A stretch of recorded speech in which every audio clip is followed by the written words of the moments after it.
Hey there, spooky friends, and welcome to another Storytime episode with the Scary-ish podcast. I'm Robin Grace. This is Adam Diaz. Hello. If you folks are new here, these are our episodes in which we read our spooky family submitted stories, spooky friend submitted stories.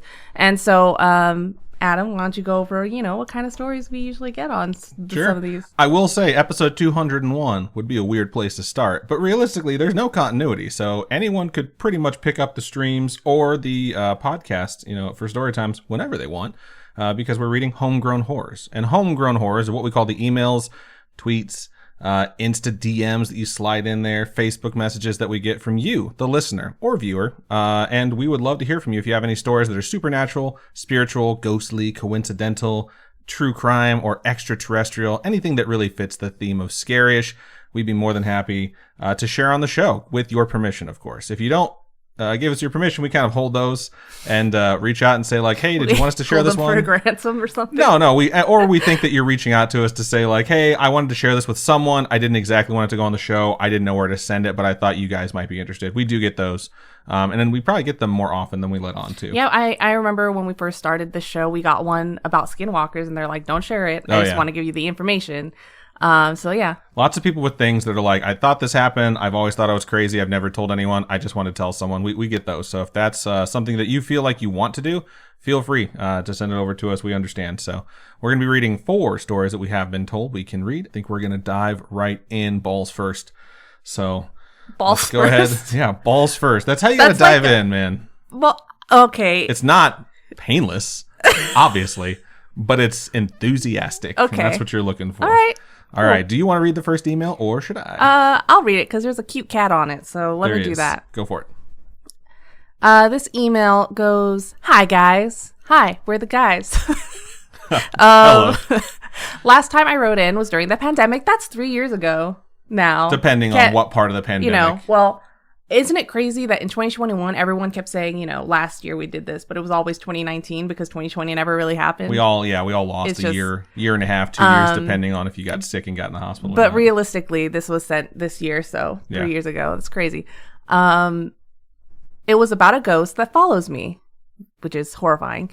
I have a million old stories I want to share, but something just happened, so getting it on paper before I forget. Actually, I don't know how I'll forge this. You've forged it. You've sent it to us. It's happened. So we'll get there. I have a 6-pound rescue cat. 6 pounds. That's tiny. Little kitty.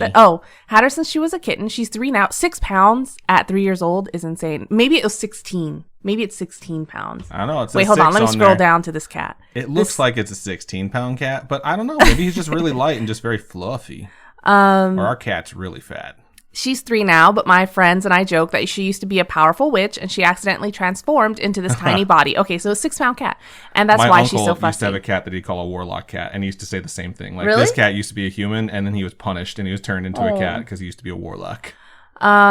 Think Empire's New Groove. Okay. Or Emperor's New Groove, I think it must be, because he gets turned into a llama.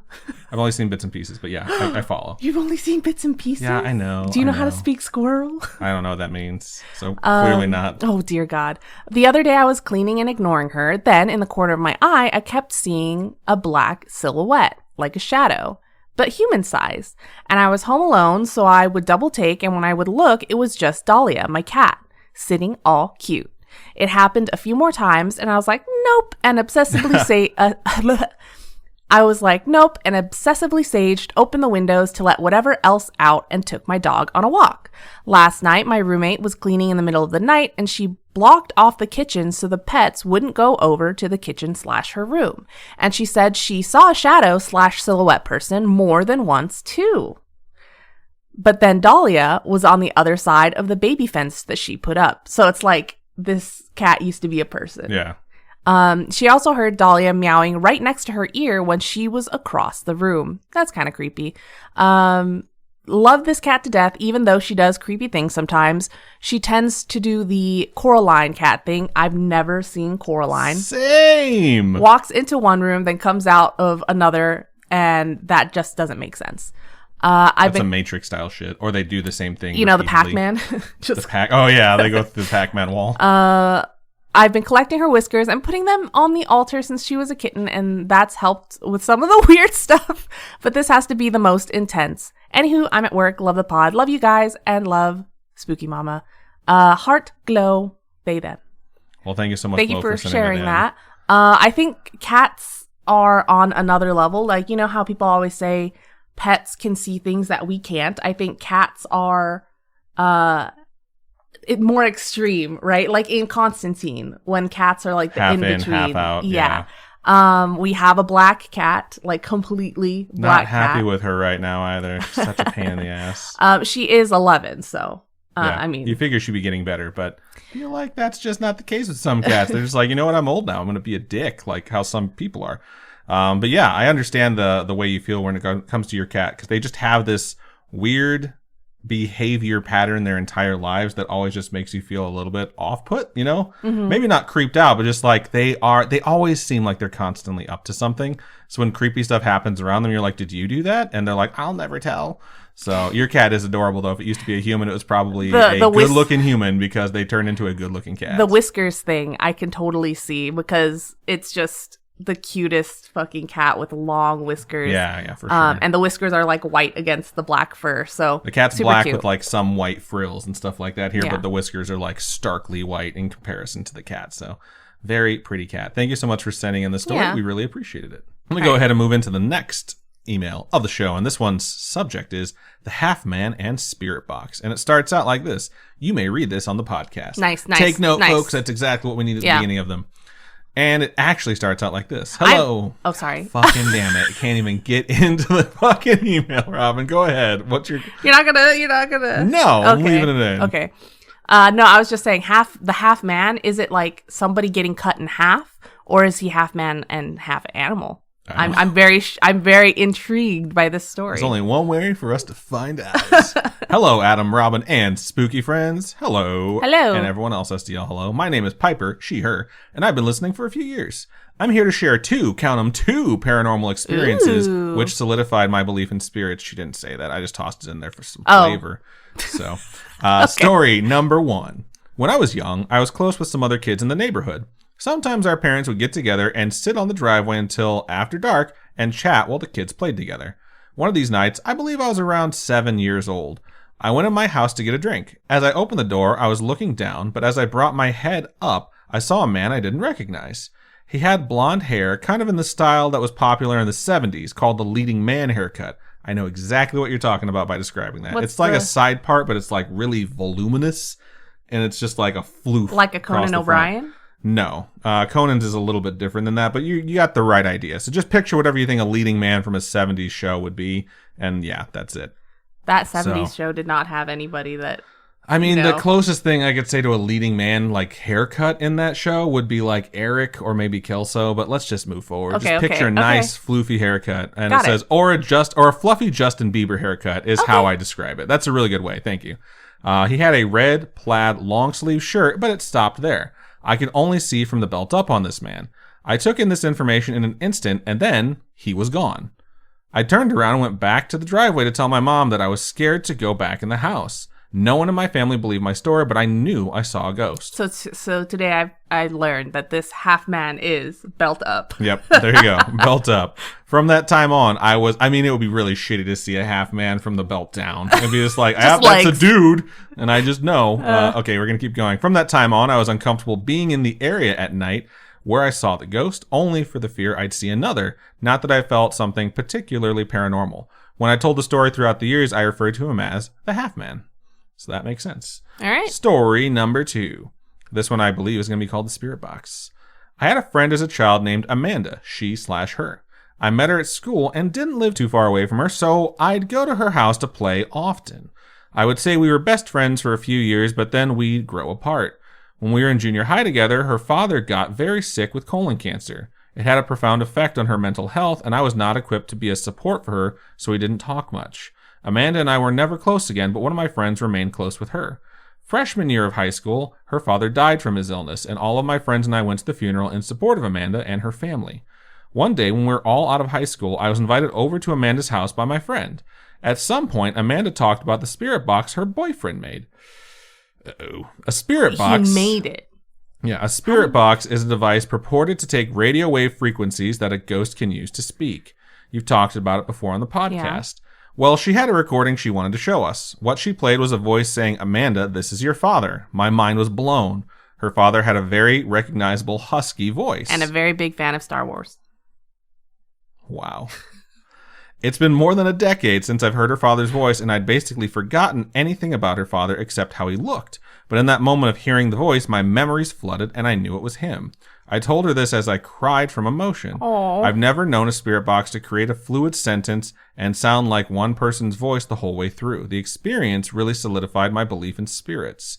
That's all I have for today. Thank you for reading, and I hope my experiences weren't too bogged down with unnecessary details. No. Keep on creeping on, Piper. Thank you so much. I thought it was very straightforward. You know nailed the it. stories. Oh, yeah. You fucking nailed it 100%. I could see hearing something like that being like, you know what? Maybe there is something out there, you know? You know what's funny is, like, I had a dream, I've mentioned on the show before, when I saw and heard my grandfather, and it was like a decade after he passed away. Mm-hmm. And in the dream, because it was so vivid, like, I just started crying. I couldn't help it. So I woke up like, holy shit. But, like, as soon as he started talking to me, and he spoke in Spanish, or what my brain thinks Spanish would sound like in a dream, because I'm sure it wasn't actually Spanish, but who knows? I was just, one, so overwhelmed hearing his voice, and two, so upset that I couldn't understand him, you know? And so I just started crying, and there was nothing I could do about it. So I understand the emotion of, like, hearing something again for the first time that you haven't heard, or you didn't think you'd ever hear again, just hitting you like a ton of bricks. So those are really good stories. Thank you so much for sending them in. Yeah, thank you. So before we move into our next story, we are going to take a really quick commercial break.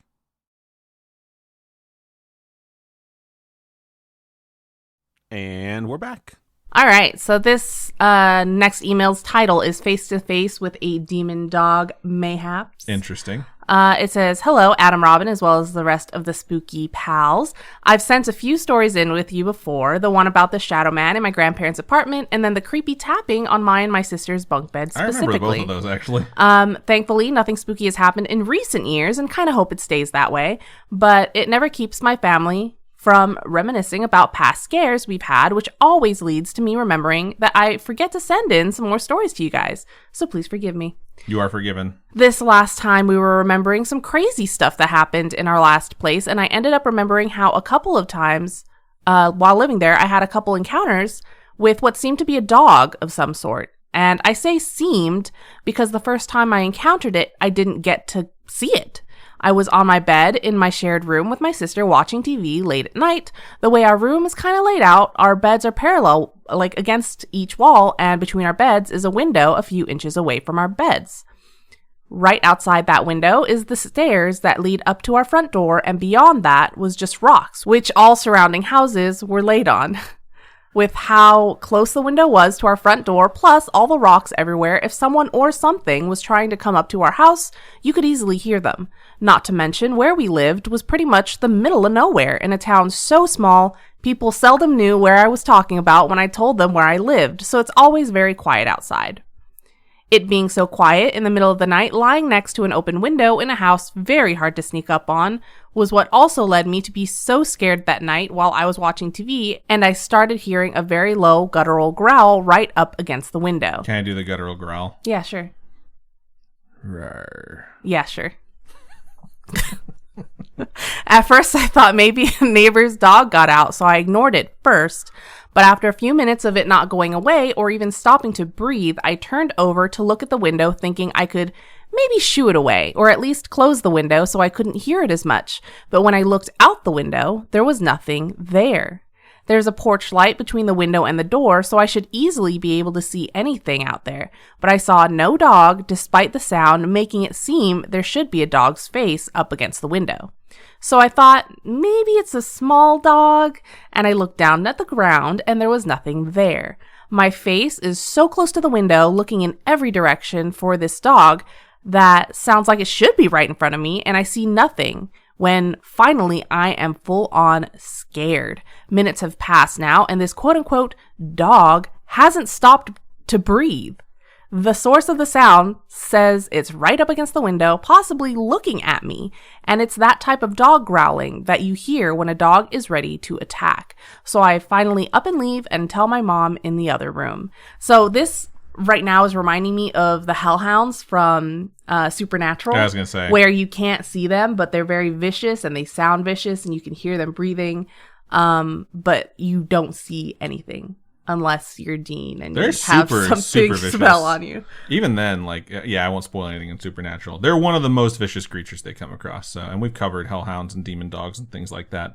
They always have very, very creepy and intense legends and lore behind them. So. They did Crowley dirty. Yeah, I mean, they did Dean dirty. Real dirty. Oh, man, that fucking show. Okay, going on. Not being strangers to weird stuff like this, we do know common ways of protection from evil spirits and the like. So what we end up doing is taking salt and making a thick line of it in front of every entrance point in our house. All doors and windows leading to the outside are lined with salt. When I get to my bedroom window, though, the dog had already left, but better safe than sorry. And I made an extra thick, with 2 C's, line of salt. After that night, I hadn't heard the dog for a while. That is until, I believe, a month later. One of my main chores was to take out the trash every day. Living in the Arizona heat, though, smack dab in the middle of a desert, meant it got extra hot every day. 115 degrees Fahrenheit. Don't know what that is in Celsius for you. It just says HOT on Celsius settings. Yeah. That's hot as fuck. Pretty HAF makes more sense. That was a better joke. Let's take it again. Just kidding. Keep going. 115 degrees Fahrenheit days were pretty common, so I always would take out the trash when the sun was going down. One day, I'd forgotten to take the trash out before night fell, so I set out to do just that. The closest dumpster to our house in the mobile home park was about a minute-long walk with a few lights, but it wouldn't be the first time I'd made the trip, so I went alone. I tossed the trash, no problem, and was walking up the driveway to the aforementioned stairs when I stopped and felt that prickly feeling you get when you know something is watching you, and it is not nice. I was standing on the left side of the driveway, and using my peripheral vision, I peeked to the right side. It was dark, because again, few lights, but there was just enough light for me to barely make out a shadow. I slowly, cautiously, turned my head and saw what looked to be a huge dog sitting on its hind legs. I'm barely over 5 feet tall, and this dog, sitting, easily met that height. Holy shit. It just sat there staring at me, making the same growling sound I heard that first night.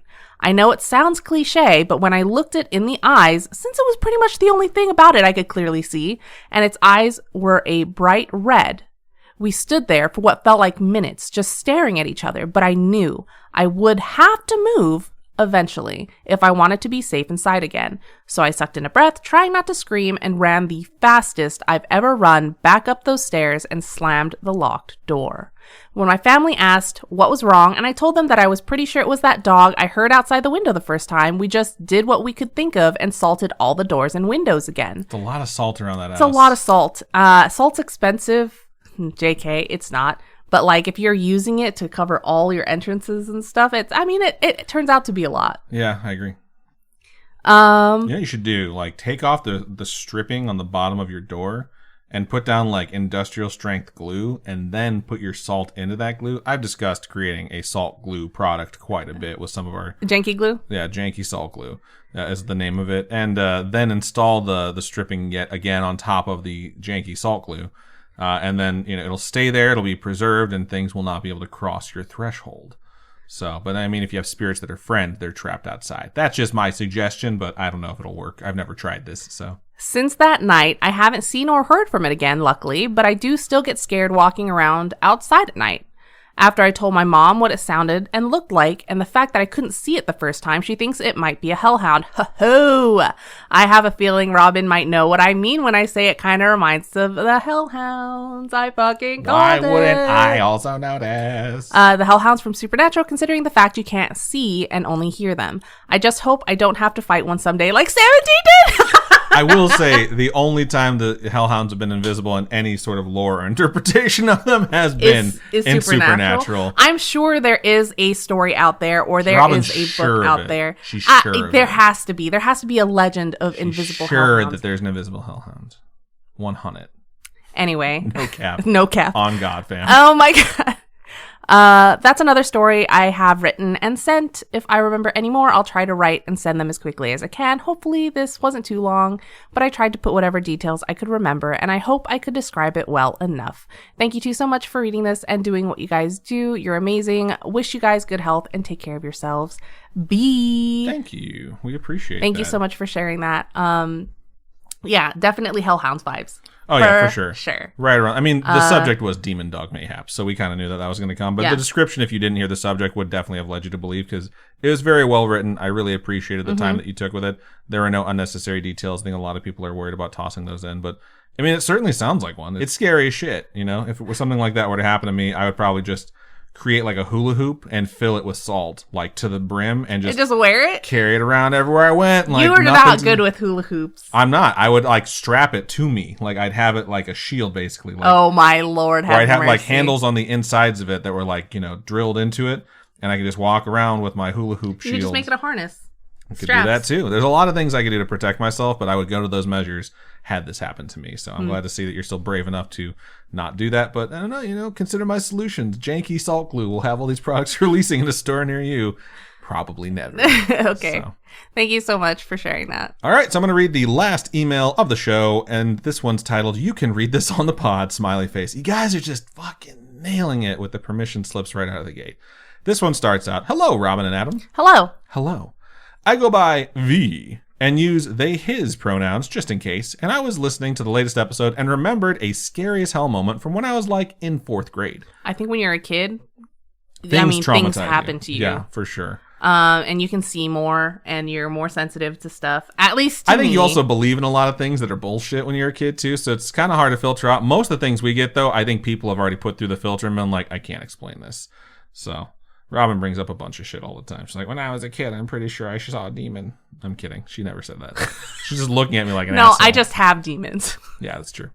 All right, I'm going to keep going. It was a weekday, but I was sick. So, of course, I was home alone and playing Minecraft. When I was home, I was eating fucking chicken soup and watching Price is Right because we didn't have anything close to Minecraft at the time. When I was sick, I got sent to school unless I was dying. I used to get sent home from school a lot. Because I'd start to feel worse the like more awake I would get, and I'd puke. And they'd be like, come get this fucking kid. He's going to get everyone sick. All right, I'm going to keep going. I was home alone and playing Minecraft, eating the hidden candy that my mom used to hide in the top of the fridge. Doesn't sound like you're very sick. It sounds like you're making it up to stay home. One of the memories I have of my older sister is that she used to have candy hidden in like her sock drawer. And so, it's at nighttime where we all shared the same room and shared the same bed. And, it obviously we were poor, okay? So we shared the same bed. But she would open her sock drawer and she would have these candies. So like Score is one of the candies that is nostalgic for me because she would hide that in her sock drawer. That's funny. So she would share it with us like in the middle of the night, She might be listening to this. So if you hear that, Janet, you're a greedy bitch. So what the frick? Share the score, Janet. I'm kidding. I've never had a score. So I don't even know what those are, actually. It is toffee with chocolate around it. Sounds gross. Sounds like it gets stuck in your teeth. That's all I'm saying. Butterfingers are better. All right. Butterfingers get stuck in your teeth even worse. It's worth it. I'm going to keep going on this email. I've read 4 sentences. My bad. About 3 hours into me being alone, the loudest bang came from the laundry room. Tell me more. No, the washing... What the fuck? Help me, step-bro. I'm stuck. No, the washing machine and dryer were not running. It was so fucking loud. And when I say I jumped, I jumped. Anyway, I went to look at it and there was nothing there. So, of course, I went back to Minecraft. Not even 10 minutes later, another one happened. As I was a very avid listener to your podcast, I fucked right out of my house and kind of just waited outside my room. And kind of just waited outside until my mom came back home. I told her what happened, minus the asshole ghost that interrupted my very enjoyable sick day, lest she look at me like I'm insane. That's funny. She looked at it and came back and said something fell off the shelf. There were 2 bangs, so I didn't believe it. Maybe the first. But I saw what fell, and it was a fucking weeping angel wood statue. What? I said, fuck that, and never stayed in the same room as that fucking thing for too long. So maybe it's not a supernatural story, but god damn it if I'm not a nerd who wouldn't take precautions. I don't want to end up in the 1900s. I wasn't that stupid.